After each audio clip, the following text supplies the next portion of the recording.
Talkshow hari ini. Baik, Dokter Asih ya. Dokter Asih ini sebelum menjabat sebagai penanggung jawab pemeriksaan COVID dan vaksinasi ya? Nah iya betul. Sebelumnya gimana Bu di PMI? Iya, saya sebagai pengurus itu aja. Oh, pengurus yang ya. membidangi di UDD. Jadi unit donor darah Palang Merah Indonesia. Oke, jadi sebelumnya Bu Asih, Dokter Asih ini menaungi ya kalau misalkan ada donor darah seperti itu dok ya? Ya sampai sekarang juga begitu. Oh masih ya, karena berarti selama ada pandemi ini ada double tugas lagi ya. Biasa Mbak. Iya, namanya juga tugas negara gitu dok ya. Sama bermanfaat bagi masyarakat. Amin. Sehat ya keadaannya hari ini dokter? Alhamdulillah. Alhamdulillah. Sehat walafiat. Pak Fuad sehat? Alhamdulillah sehat luar biasa. Tapi kegiatannya di PMI sendiri berarti lagi maksudnya lagi padat-padatnya ya selama pandemi ini atau bagaimana? Padat terus Mbak. Udah terus ya. Oh iya. Kalau kegiatan hari Sabtu, Minggu itu juga apakah masih beroperasi? Masih untuk yang lain-lainnya ya, untuk UDD yang untuk donor darah itu tetap masih ada. Oke. Tapi kalau vaksinasi sesuai dengan jadwal yang diberikan oleh Dinas Kesehatan. Oke, jadi tidak setiap hari ya, dok ya? Tidak setiap hari, betul. Oke, nah Dokter Asih mungkin saya bisa mulai ke Dokter Asih dulu gitu ya. Nah sejauh ini dalam menangani COVID apa aja Bu kesan yang dirasakan? Wih luar biasa ya, COVID ini memang pinter banget, virus yang pinter banget dengan 1000 wajahnya ya. Ya tapi kita kan namanya Palang Merah Indonesia ya, itu kan memang harus siap untuk melayani masyarakat ya. Jadi di kami ini selain ada donor darah, itu juga ada relawan-relawan kalau misalnya untuk penanggulangan ya. Jadi kan penanggulangan bencana itu kan tidak hanya bencana fisik ya, tapi di sini juga non fisik. Contohnya kita diuji saat ini seluruh dunia ya baru kali ini kan adanya COVID ya. Jadi ya udah kita kalau misalnya kita tetap bersama-sama dengan Satgas ya. Jadi kalau misalnya dibutuhkan untuk pada satu lokasi dibutuhkan untuk penyemprotan gitu ya, sprayer itu ya kita semua jalan gitu. Jadi itu untuk yang dengan relawan-relawan gitu. Kemudian pada saat sekarang ini untuk vaksinasi kita ya berperan gitu ya, sehingga kita memang melakukan itu bersama-sama dengan ini atas dari Dinas Kesehatan. Jadi kita memang menawarkan diri, bukan kita diminta ya, tapi kita memang menawarkan diri karena ya fungsi sosial kami ini untuk membantu masyarakat. Oke, tadi penjelasan dari Dokter Asih ya. Dan gimana Pak Fuad sebagai operasional ya? Ya kalang kabut. Luar biasa. Gimana kesannya? Jadi ya pastinya untuk pekerjaan bertambah ya, tanggung jawab bertambah, tambah ekstra ya kan? Karena dengan adanya wabah pandemi ini kita semua seperti yang dikatakan beliau Dokter Asih, ini ujian yang luar biasa ini untuk bagi kita semua. Nah, sedangkan kami punya kewajiban secara kemanusiaan dan sosial untuk bisa ikut serta dalam penanggulangan infeksi virus tersebut. Oke, dalam mengentaskan COVID itu Betul, tadi ya. Iya, dan tidak hanya vaksinasi loh Mbak. Jadi kita kan juga ini ya untuk mereka-mereka yang misalnya ada klaster gitu ya, terus kemudian misalnya tetangga itu takut ya. Mereka apakah saya juga terkontak ya, terpapar ya. Mereka secara pribadi misalnya secara mandiri ya untuk memeriksakan ini rapid test, PCR ya. Itu kita juga melayani gitu. PCR kita bekerja sama dengan Lavalet ya. Kemudian kalau untuk rapid ada rapid antigen, juga ada rapid untuk antibody. Itu nanti prosesnya ke PMI-nya atau ke Lavaletnya? Ke PMI. Jadi PMI nanti ya? kita kan kerjasama ya. Nanti kan sampelnya itu bisa dibawa ke sana gitu oleh PMI. Oke, jadi memang dari PMI sendiri ini dalam pengentasan COVID sendiri ini melayani banyak banget Bu ya. Ada tadi juga melayani kesehatan seperti rapid test, seperti itu juga dok ya. Oke, dan kalau misalkan untuk pelayanannya tadi ke PMI ya, ke PMI terus buat rujukan ke Lavaletnya. Bukan begitu, jadi mereka karena kita kerjasama ya, kerjasama dengan Lavalet, itu mereka datanya ke PMI gitu, yang mengambil sampel kita. Jadi nanti yang ngantar sampelnya itu kita, sehingga nanti hasilnya pun mereka mengambilnya ya di PMI. Oke, jadi selama ini PMI sendiri ini lagi apa ya, berkutatnya dengan orang yang masih mau dites-tes gitu ya, belum atau sudah hingga sampai yang penyintas? Kalau yang penyintas oke juga ya. Jadi kan kita kan juga ada layanan untuk plasma konvalesen. Nah, untuk plasma konvalesen ini kan berarti mereka yang penyintas kan. Jadi yang sudah yang sudah terpapar, kemudian dia sudah sembuh, kemudian dia dengan sukarela. Itu untuk datang ke kita, dan tentunya kita screening kan untuk plasma konvalesen ini untuk donor kan kita screening dulu. Jadi kita juga melayani seperti itu juga. Oke, jadi kalau misalkan untuk donor plasma konvalesen sendiri ini apa aja regulasinya? Berarti setelah setelah terpapar COVID sembuh Bu ya? Sembuh, habis itu baru bisa mendonorkan plasma konvalesennya itu tadi. Jadi kita kerjasama juga dengan PDDI. Jadi itu adalah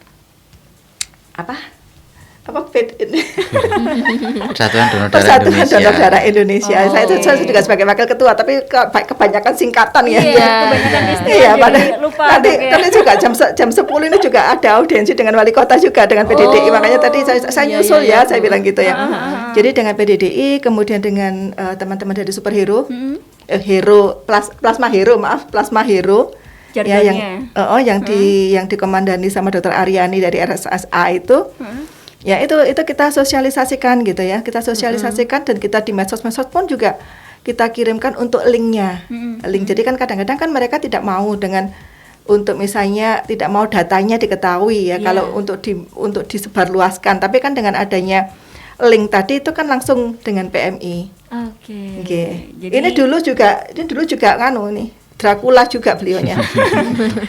Dracula gimana Pak Fuad? Tukang sedot ini. Tapi karena begitu keperluan masyarakat yang meningkat ya, jadi untuk butuh vaksinasi, butuh untuk pemeriksaan rapid dan sebagainya, dan PCR dan sebagainya, maka beliau memang ditarik dari untuk unit transfusi darahnya. Transfusi darah. Donor darah ya. Tapi sekarang biasanya kan donor darah kan ramai gitu Dok ya. Kalau sekarang gimana? Masih tetap berlangsung ya kegiatan donor darah ya? Iya. Kalau dulu kan saya tuh sering lihat kayak di depannya toko gitu kan, kayak dengan busnya gitu PMI gitu. Tapi sekarang masih ya? Masih. Mengenai dari relawan PMI sendiri Bu Dok ya. Ini relawan PMI-nya ini sudah berkutat di PMI sebelumnya atau kayak open recruitment relawan? Jadi semua itu sudah ada sejak PMI berdiri ya. Jadi relawan itu sudah ada sejak berdiri. Dan Pak Fuad, kira-kira sejauh ini bagaimana untuk kegiatan vaksinasinya? Terus apa saja yang kira-kira kendala-kendala yang dirasakan? Regulasinya ya. Jadi persiapannya ya, sebetulnya kita itu kan sesuai dengan regulasi yang dikeluarkan oleh pemerintah, khususnya atasan kita ya, lembaga atasan kita itu Dinas Kesehatan. Kadang-kadang kita kesulitannya itu cuman pengaturan sasaran dan lain-lain. Karena saat ini kan masih belum dibuka untuk umum. Hanya mulai dari lansia. Awalnya jadi ada tahapan-tahapan.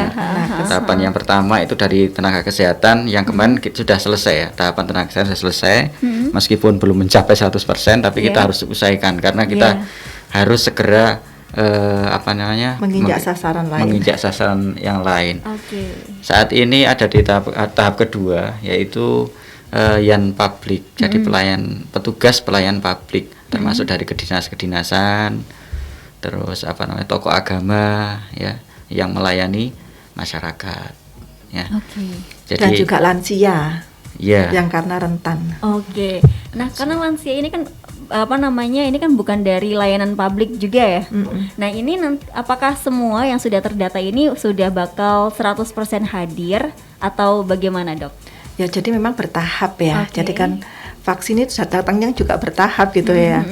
Jadi memang tapi yang diutamakan itu lansia, karena lansia ini adalah orang yang rentan terhadap virus ini, dan kematiannya juga paling banyak di situ. Walaupun sekarang ini akhir-akhir ini justru malah di bawah 50-an karena Sudah, tadi saya ada berita itu kan karena kafe kan. Iya. Jadi memang harus benar-benar menjaga protokol kesehatan.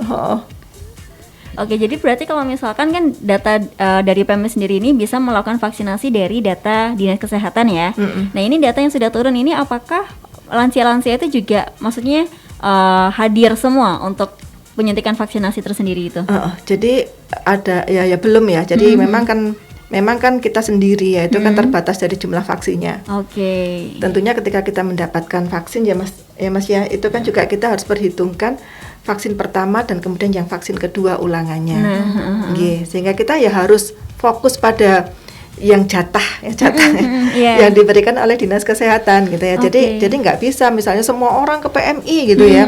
Nanti nggak ada vaksinnya. Nanti dan kesulitan pada saat keduanya kan begitu. Jadi ini berarti sudah dipersiapkan ya untuk satu orang langsung dikasih 2 dosis. Iya untuk dicadangkan 2 dosis. Oke, jadi itu untuk mengantisipasi biar vaksinnya itu aman ya. Dan juga misalnya ya ini kan juga katakanlah mereka juga datang gitu ya. Tapi ternyata tidak memenuhi persyaratan kesehatan. Apa aja persyaratannya, Dok? Ya misalnya tensinya terlalu tinggi. Kemudian apalagi Mas? Jadi tensi terlalu tinggi, maksimal 170 ya. Maksimal 170. Sekarang 170. Kalau awalnya 140, sekarang 170 karena setelah kita dari penelitian ini ya, penelitian ternyata orang itu ketika mau divaksin itu deg-deg gitu kan ya, deg-degan gitu ya. Takut itu kan juga menyebabkan tensi juga naik. Nah itu diistirahatkan dulu ya Mas ya, kemudian istirahatkan dulu, ternyata diulang lagi ternyata turun ya bisa divaksin. Termasuk diabetes ya, diabetes kalau dia sudah terkontrol begitu ya, sudah terkontrol, katakanlah tidak lebih dari 200 ya, itu boleh. Jadi untuk persyaratan umum yang terpenting adalah tidak sedang dalam terapi ya, atau pengobatan. Apa aja ya berarti ya, umum ya. Terus benar-benar harus sehat, tidak ada batuk, pilek aja tidak boleh. Gitu ya. Terus untuk persyaratan khusus bagi lansia itu ada beberapa ya. Jadi tidak sama dengan yang non lansia. Gimana? Jadi misalkan masih kuat naik tangga, anak tangga masih kuat gitu kan. Mungkin 10 sampai 15 anak tangga gitu kan. Itu masih kuat, itu salah satu persyaratannya. Jalan 100 sampai dengan 200 meter itu juga salah satu dari persyaratan untuk bisa dapat vaksin. Berarti sebelum divaksin masih dites seperti itu juga ya? Iya, tapi screening kalau misalnya ada yang stroke gitu ya, itu dilihat. Jadi kan kalau stroke tadi kan dikatakan Mas Fuad tadi kan nggak bisa kan, bisa jalan kan ya? Kan harus terapi. Itu masih boleh, asal sudah selesai stroke-nya dan itu sudah lebih dari 3 bulan. Jadi pasca stroke selama 3 bulan itu tadi Dok ya. Dan sudah terkontrol loh ya, sudah stabil ya kondisinya. Itu boleh. Kalau misalkan untuk proses vaksinasinya sendiri ini di PMI ya? Di PMI ini proses vaksinasinya untuk lansia itu berarti di PMI juga melayani vaksinasi? Iya. Iya, jadi sekalian mohon maaf ini ya, jadi sekalian saya jelaskan mekanismenya ke masyarakat umum ya. Karena kita itu setiap hari hampir kayak demo kalau pengen digeruduk. Itu tadi karena jatahnya nggak cukup. Jadi ini aturan terbaru, artinya aturan terbaru dari Kemenkes kemarin dari dinas kemarin itu bahwa untuk lansia itu daftarnya di RT RW. Ya, nanti tujuannya kemana itu sudah ada. RT RW, nanti kelurahan ya. Baru nanti akan dijadwalkan kapan. Ya, terus untuk yang lain kan saat ini sesuai dengan instruksi dari Kementerian Kesehatan sampai dengan Mei ini kita sasarannya adalah pertama lansia, yang kedua adalah guru. Guru dari TK sampai dengan SMA. Ya. Jadi untuk guru ini kalau kemarin itu aturannya dengan membawa surat pengantar dari sekolah dan juga data-data kolektif guru yang akan divaksin sudah bisa. Tapi sekarang pendataan harus melewati daripada dinas pendidikan. Nanti Oke. dinas pendidikan yang akan berkoordinasi langsung dengan dinas kesehatan. Dan dinas kesehatan yang akan langsung memberikan sasaran tersebut kepada masing-masing fasilitas layan kesehatan termasuk PMI. Oke. Nah, untuk kali ini kita mendapatkan sasaran daripada guru. Untuk lansia tidak boleh ya, PMI sementara ini, saat ini ya. Kalau yang kemarin-kemarin masih boleh ya. Karena begini, PMI pun tidak bisa menentukan sasaran sendiri ya. Nggak bisa. Jadi semua dari dinas kesehatan. Oke. Kesehatan yang menentukan bahwa PMI itu mendapatkan ini dengan sasaran ini. Ya. Kebanyakan masyarakat yang tidak tahu itu kan Dikira dikira gitu. PMI yang ngasih regulasinya ya. Betul ya. sekali. Iya. Oke. Tapi kalau misalkan sudah kan, tapi PMI masih tetap melaksanakan yang namanya vaksinasi juga, masih menyuntikan gitu ya. Iya. Menyuntikan vaksinasi. Iya. Tapi kalau misalkan sudah dilihat positif, ini langkah selanjutnya yang dilakukan oleh PMI seperti apa? Positif COVID ya? Iya. Iya, jadi itu salah satu persyaratannya bahwa setelah terpapar COVID atau positif COVID itu harus sembuh selama 3 bulan dan tidak reaktif atau repositif. Artinya negatif 3 bulan baru bisa divaksin. Oke. Tapi kalau misalkan melihat juga vaksin ini kan ada berapa jenis vaksinnya yang sekarang yang disuntikan ke masyarakat? Sampai saat ini masih Sinovac ya. Masih Sinovac ya. Sinovac. Berarti kalau misalkan untuk yang simpang siurnya AstraZeneca itu belum diketahui ya, maksudnya belum terlihat gitu ya. Dok, Kita ya? belum dapat ya. Oh, Tapi dari Kemenkes masih itu jalan kok, di beberapa daerah masih. Oke, jadi dari tahap awal sampai sekarang untuk penyuntikan layanan publik itu masih pakai Sinovac ya? Untuk berarti, di Dok, Kota ya? Malang. Di Kota Iya. Malang. Oke. Jadi sejauh ini sudah sudah berapa yang ditangani PMI untuk vaksinasi sendiri? Kita sudah menangani lebih dari 1.000 orang untuk vaksin 1.000 saat ini. orang ya, oke. Iya. Terus untuk mendapatkan jenis vaksin tadi, ya ini biar jelas ya. Jadi artinya masyarakat juga, loh saya dapatnya AstraZeneca. Iya, itu kan kayak sedang ramai sekali. Iya, memang ada AstraZeneca yang masuk ke Kota Malang, tapi jumlahnya sedikit. Oke. Ya kita tahulah bagaimana resiko Polemik-polemik Iya. yang ada gitu ya. Iya, jadi Tapi nganu kok sebenarnya itu dari penelitian dikatakan bahwa tidak Nggak apa-apa ya? tidak masalah. tidak masalah. Itu masih ringan. Jadi kan memang tiap orang itu kan punya daya tahan tubuh itu kan masing-masing ya. Iya. Dan juga seperti mungkin Mas Fuad sama saya juga beda pada waktu saat beda. vaksinasi. Oke. Saya Apa itu yang vaksinasi dirasakan? yang pertama itu ada ngerekes itu apa? Greges. Greges. Greges atau ngerekes? Iya. Greges, itu 3 hari sampean. Oh, oke. Tapi pada waktu vaksinasi kedua enggak apa-apa gitu ya. Jadi ya memang beda-beda. Ada yang hanya merasa ngantuk, hanya sama dengan dengan vaksin yang lain ya, itu juga berbeda-beda. Jadi masih dalam batas yang tidak apa-apa Iya, gitu. Oke. Jadi memang kalau misalkan untuk vaksinasi, kalau bisa dibilang itu efek samping, Dok ya.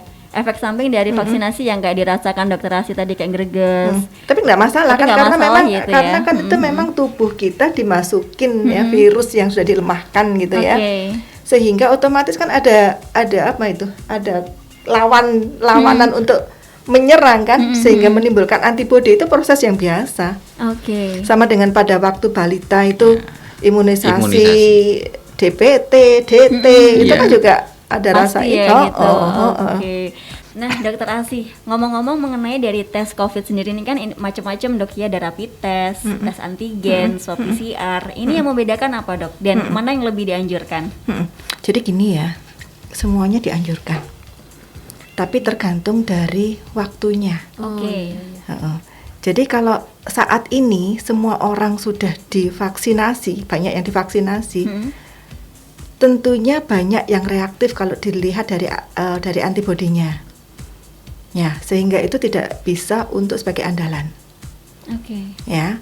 Kemudian kalau sampai hari kelima dari gejala, itu yang valid adalah antigen. Oke. Nah, setelah hari kelima ke-6 itu untuk rapid antigen sudah tidak valid lagi, sehingga harus dibutuhkan PCR. Oh, jadi tahapannya memang seperti itu, Nggih, Dok ya. nggih. Jadi kalau misalkan untuk yang sebelumnya belum pernah tes antigen langsung ke PCR kayaknya apakah bisa, boleh? tapi ya? kan mahal. Iya sih. Jadi mahal.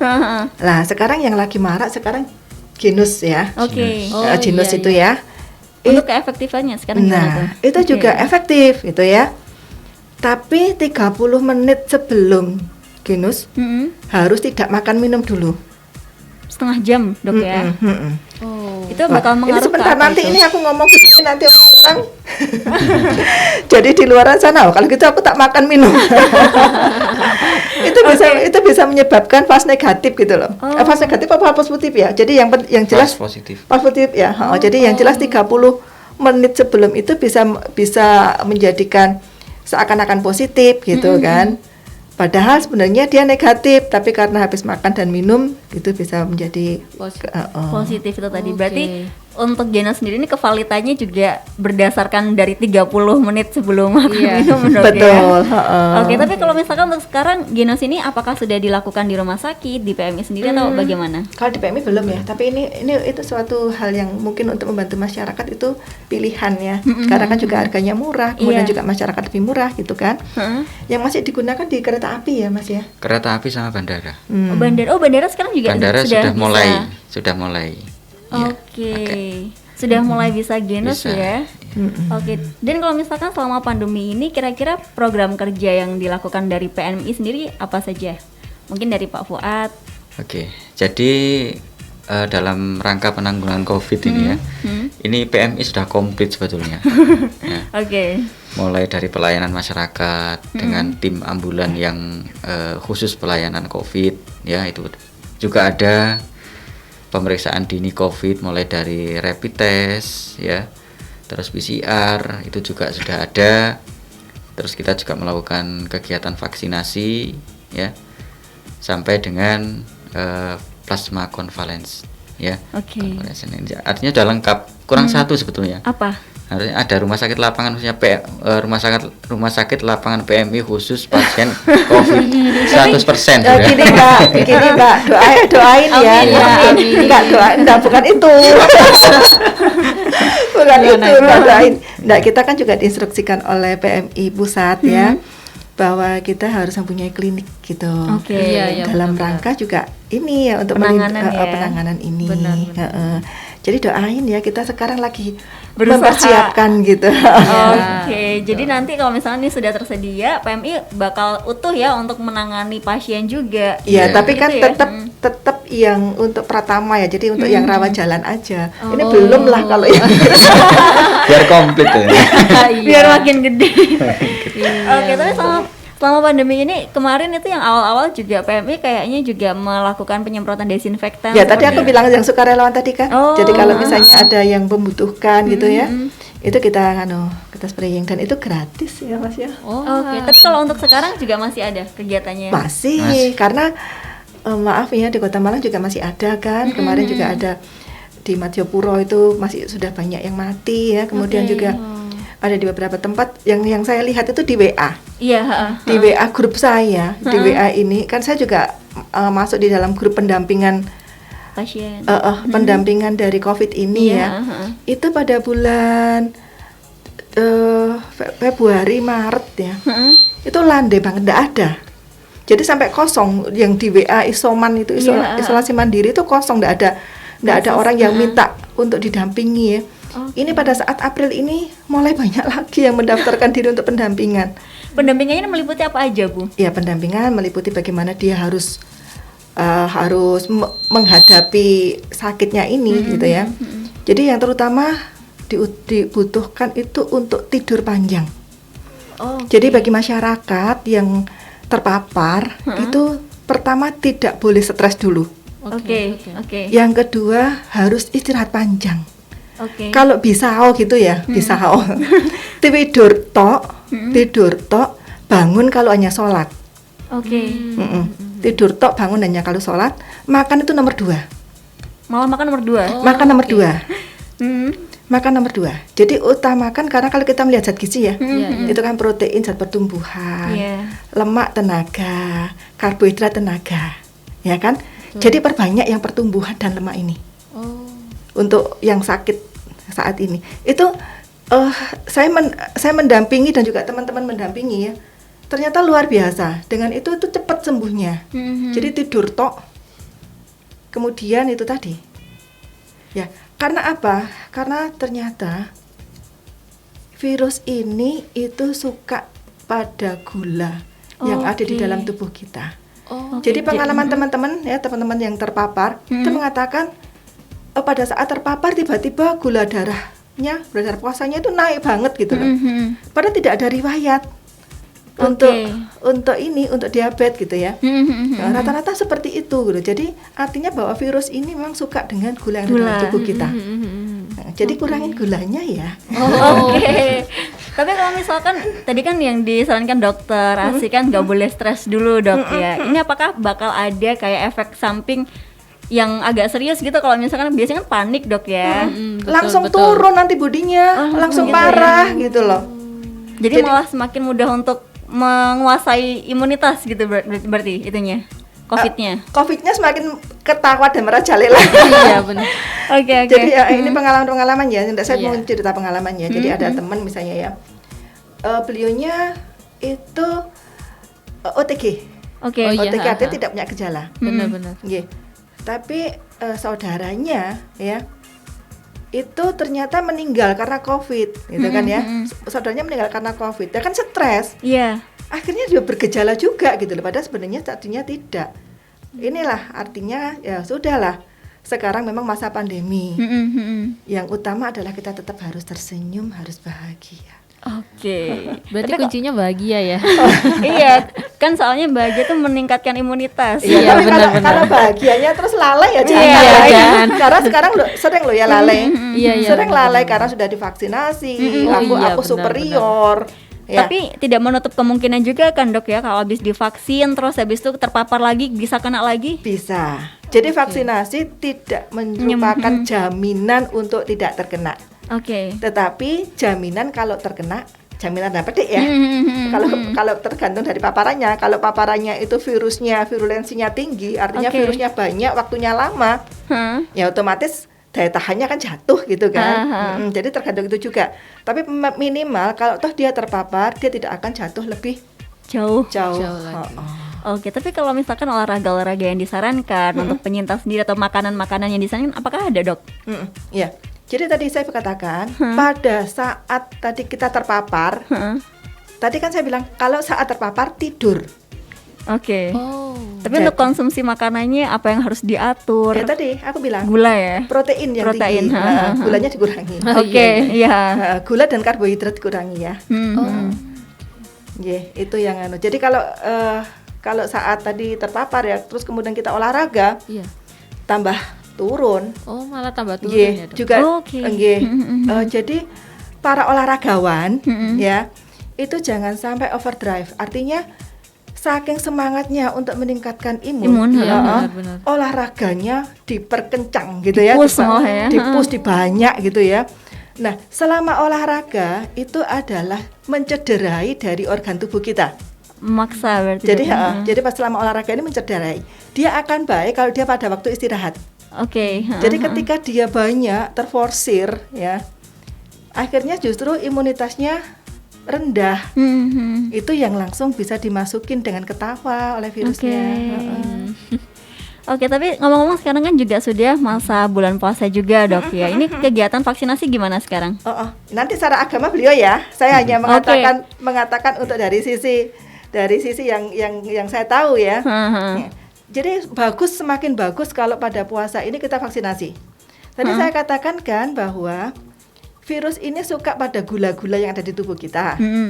Sedangkan puasa kan berarti tidak ada asupan kan? Kita kan sahur ya, tadi kan sahur dan udah turun kan gula-gula yang ada di dalam tubuh kita kan. Nah ini bagus sekali untuk vaksinasi.